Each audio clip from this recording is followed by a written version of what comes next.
as the greatest TV dad in television history. Please help me welcome at this time, Bandit Heeler, David McCormick! Me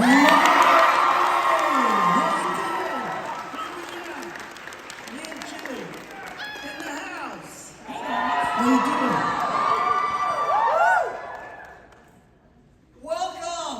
Thanks, Marla. Thanks for having us. Happy to be here, man. I'm so happy that you are here. Now, for those who may not know, this is only this weekend is only the second time that you guys have met in person, right? Yeah, last November. We met at Madison Square Garden and then on Jimmy Fallon, and that's it. This is the second time we're hanging out after that. Yeah, I know. It blows my mind. Yeah, that's it's crazy because David, you don't record in the studio or anything, right? I record in Sydney in like a little booth, and Mel, because you travel so much, you record all over the world. Yeah, everywhere. So I've recorded in obviously Australia, LA, upstate New York, Latvia, Florence. So I kind of do the world tour with Mum. It's fantastic. And how have these fine folks of Minnesota been treating you guys? They've been amazing. You guys The have best. been incredible. Give yourselves a round of applause. Guys, this is my first con ever, so this has been really exciting. Right, yeah, this is your first convention. David, you've done some other. I've done some in Australia, which is similar but on a much smaller scale. This is your first convention. This audience is killing it, man.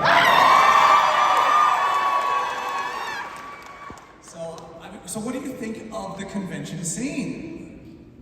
Well, we're pretty new to it. It's Very got a new. lot of questions. There's a lot of surprises. But really enjoying it so far, you guys.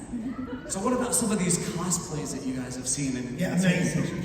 Love it. Love all the little blueies and bingos in the audience. There's been a number of grannies over the last few days, which I have really loved. Look, And my only note, if I have one note, a little bit more Chilli and Bandit cosplay. Come on. A little bit more Chilli. I see some chilies. Chilies? I see some bandits. Where's the bandit? There was a fake. Yeah! But underrepresented. Yeah, you got me, man. At what point did you realize that this show was a blockbuster hit? Or have you still not realized that's how big it is? Well, it's surprising, especially when we come here, isn't it, Mel? Like, it is really popular here. It's popular in Australia as well, but just the size of it over here is still surprising. I think what is surprising for us is it feels like such a quintessentially Australian show, but then to see how it resonates with all of you here, it's really special. And when we do it, it's so much fun. So much fun. And it's not like work at all, because you just, read the script. Guys, it's the best job ever. And then someone else does all the hard work to make it. Yeah. And then it goes on TV and everyone loves it. And that's what's surprising, because something so fun is so popular. So good. The best. How many people are surprised when they come and talk to you to realize that that's your voice, and you're not doing a voice for the show, but that is your voice that comes out of the microphone? They're confused. A lot of people are like, but where's Bandit? Did you eat Bandit? Is he inside you? And some people, like at my kids' after school care, they ask me seriously, so when you do episodes of Bluey, do you put on a blue suit? And I'm like, Belinda, it's a cut. It's not live action. So some people, it's confusing. Now this show, it's a kid's show, right? But it has a lot of adult themes. Now, Melanie, you have a lot of those episodes revolve around Chilli. Baby Race is a big one. Yeah. What?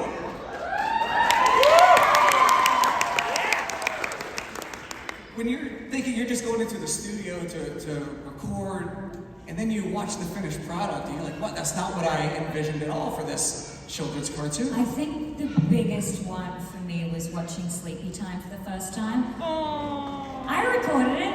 I knew what was going to happen. At the end, I'm like, oh my god! So we get an element of it. We get the script, but occasionally I will read the scripts beforehand and both cry and laugh. Baby Race, I definitely cried before I recorded it. So I knew that was a tearjerker, everybody.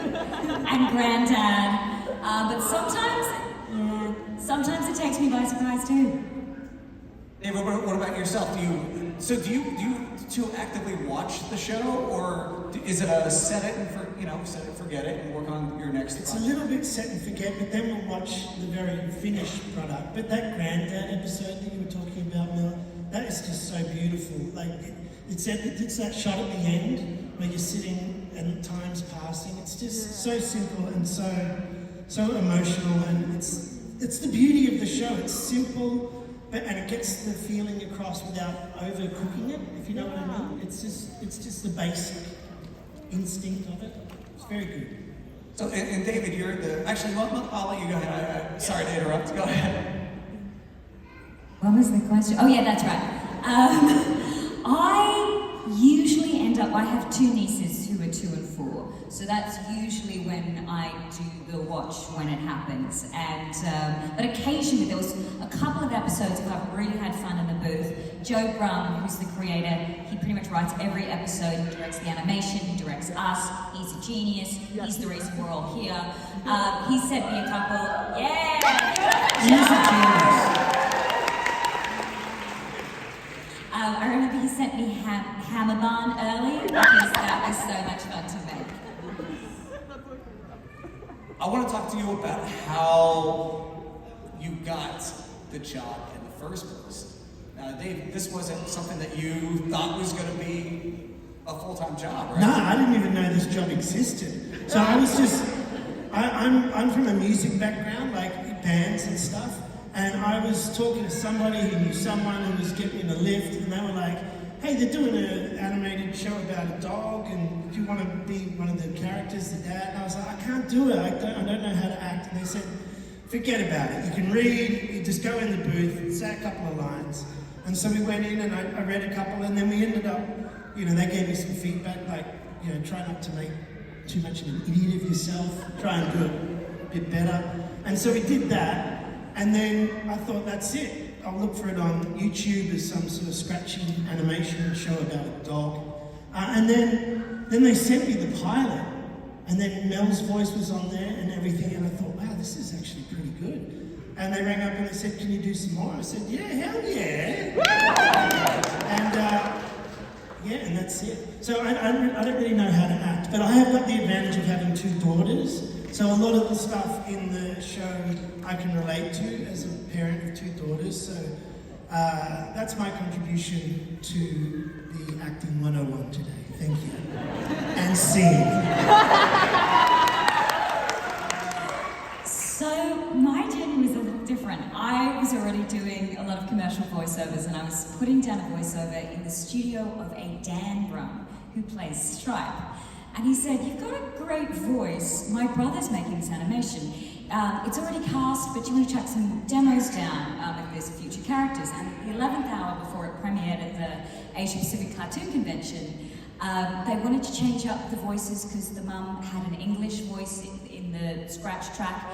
And they said, can we just let your voice in for the premiere? And I'd already seen the very basic, 4 frames a second with the kids' voices in. I'd fallen in love. I was like, anything, take anything you want. And then after that, they did their due diligence. They auditioned for 3 months, and then they came back to me and said, you were right all along. And then the producers told me that they couldn't find the same warmth in anyone else's voice. So that's what I got.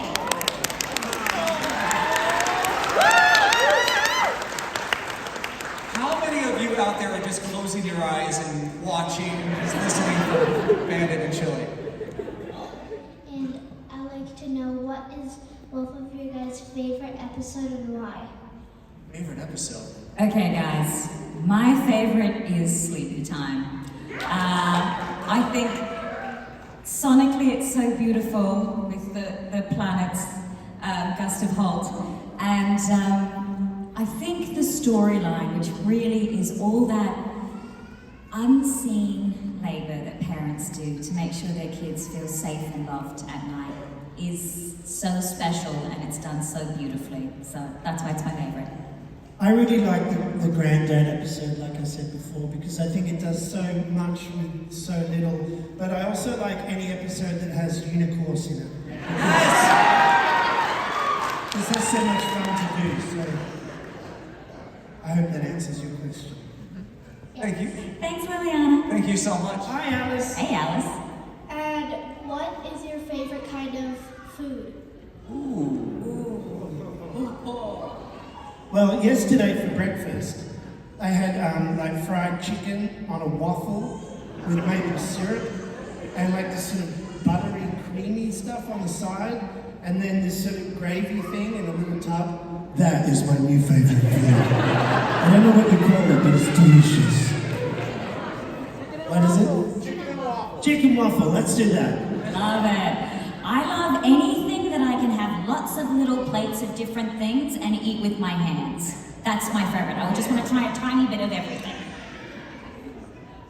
Thank you. Thank you. My name is Lucy, and I have autism, and I was just wondering, does Bingo have autism? Because sometimes I can relate with what she's saying.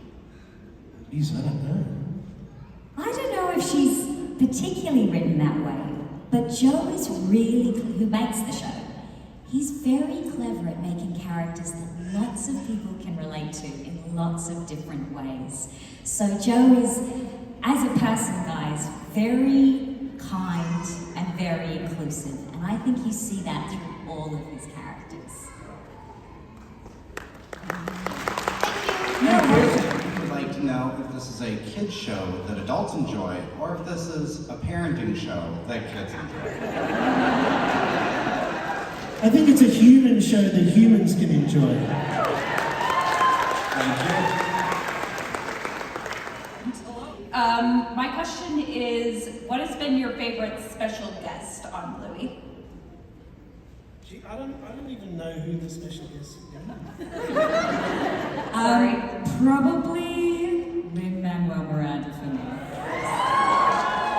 He is also a genius, and I love that he recognizes the show and Joe's work for the beautiful creation it is. So yeah, that was a moment for me.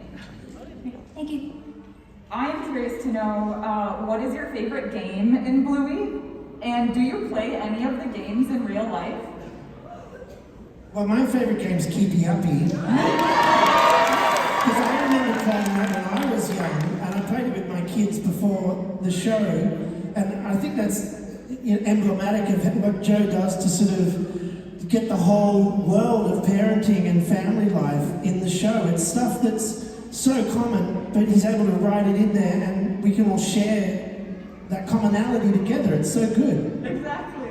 Yeah, and my family, we played Pass the Parcel at my last birthday, and that was so cool because you said it's so quintessentially Australian. To us, it was a Bluey game, and I had to explain it and say it's kind of like musical chairs, except there's a gift. Yeah. Hold on. What rules? So, what we did is I made one that was the original rules, one layer each. I made one because it was fun to make it as like my birthday thing. And then my brother made Lucky's dad's rules one, so we played it twice. Amazing. Thank you so much. Thank you. This is a really good question. There's so many important lessons, but one part of the show that I really love is that the parents are fallible. So they make mistakes and they say sorry and they own them. And I think for everyone, not just parents, that's such good modeling for us all to see, because we're all very human/canine, and we all make mistakes, and we can all own them and apologize. And I think that's really important. Yeah, there's one or two Bluey fans around. The weirdest place I met one was in Italy. They watch it there as well. It's everywhere. Do we have to say